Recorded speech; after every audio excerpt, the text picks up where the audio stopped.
Junior stood on top of the barn, arms outstretched, legs apart. Strapped to his thin arms were wings made out of wire, old sheets, and staples, his own design. His mouth hung open. His eyes watched a spot over the cornfield where he hoped to land. He appeared to be praying. "Go ahead and jump," his brother Vern called. "Give him time," his sister Maggie said.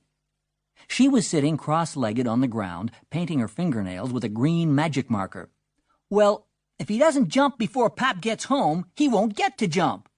"Junior, Pap won't let you jump. If he catches you up there on the barn, he'll whoop you." Junior kept watching the small grassy clearing beyond the cornfield. He was trying to watch it long enough to make it his body's destination. He felt his body had to know where it was supposed to go, or it would end up 20 feet straight down in the hard dirt. "Are you gonna fly or not?" Vern asked. Maggie held up one hand to admire her green fingernails and to blow on them, although they were dry.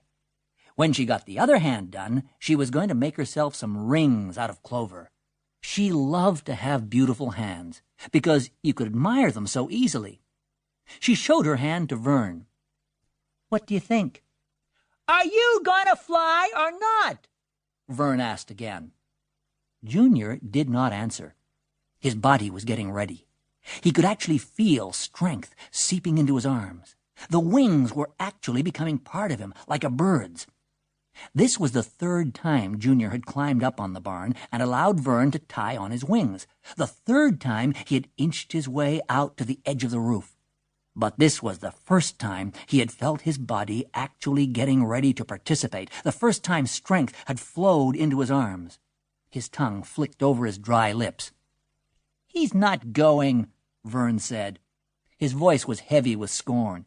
"He just wants us to stand out here and beg him."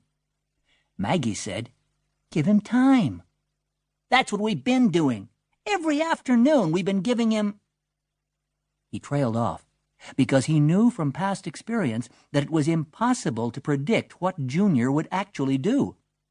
Junior was going to be a stuntman when he grew up, and sometimes he did things to prove he could, like going down Red Hill in a car made of an apple crate and 2 skates.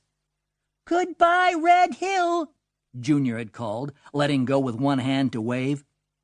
Other times, like the day he had pretended he was going over White Run Falls with an inflated garbage bag under each arm, that had come to nothing.